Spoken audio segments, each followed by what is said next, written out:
Numerous customers who pre-ordered the Galaxy S24 and received their phones ahead of the official January 31 release date have raised concerns about a display issue on online forums, including Reddit. The problem revolves around the vivid color profile, with users noting that it appears less colorful compared to previous Galaxy S flagship phones. People are saying that the new Galaxy S24 Ultra has problems like a boring notification area and bad colors on the home screen and app drawer.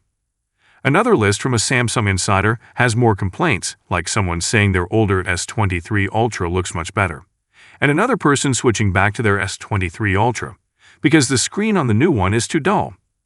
Samsung has acknowledged the issue and is reportedly working on a fix, as indicated by statements from the company's chat support agents.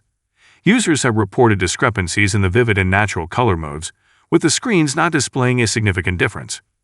While there is currently no immediate solution for users seeking a more vibrant display on their Galaxy S24, Samsung is set to release a firmware update to address the vivid color mode concerns. A screenshot of a Samsung chat support conversation circulating on Forbes seems to confirm that the company's developer team is actively working on resolving the issue. The Galaxy S24 comes with One UI 6.1 and the January 2024 security patch. Although there is no specific timeframe provided by the chat support agent, users are hopeful that the display issues will be resolved with the upcoming February 2024 security patch. Despite the display concerns, there are still plenty of features to appreciate in the new Galaxy S24 series, including increased brightness, generative artificial intelligence features, camera improvements, design enhancements, better audio, and more.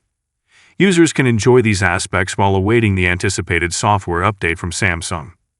Thank you so much for watching this video. If you enjoyed the video, remember to give a like to the video and subscribe to the channel. And I see you in the next update. Peace out.